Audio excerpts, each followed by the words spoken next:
livelihood on hold, and some of them send all their children abroad. These children, once they go abroad, have to live a life. It's very difficult to hold the consciousness of two parts of your life, meaning your new home, your new country, and the country that you came from. Yeah? And even here right now, you use the language of relocation. That's the new thing, you know? But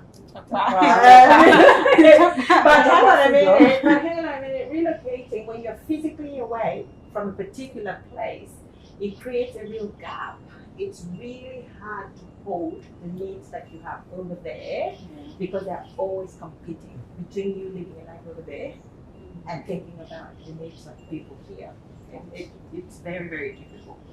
And it's almost unfair because it's not only that parents are being abandoned and left in their old age and all that.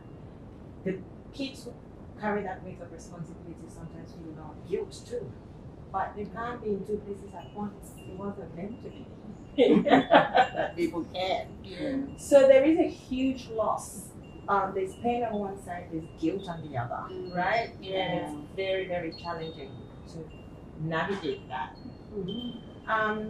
But I think that starts from the expectation, the unrealistic expectations that we set on ourselves, you know, as parents, what real expectation we place on our kids, as kids, what that we have towards our parents. I mean, it's really difficult. People go over there, people start their own families, and the cycle goes on, and also sometimes looking at the parents means uprooting them from here and taking them to some godforsaken cold land, so that the kids can look after them. It's not like either. Right? I'm sorry. It's not like, so you have those grandparents locked up in a room looking after little ones. They finished looking after their own children. Now they've started over without the support that they once had to bring up their own children. So they're now looking after grandchildren a second time. And I'm sorry, it can be a little bit like slavery too. So that abuse does not only happen here when they're abandoned, it can happen when they're taken elsewhere and forgotten, because even in there the kids are doing their own thing. Okay. It's a challenge. It is. And their grandparents locked up in Canada and the US and in Australia yearning to come back home.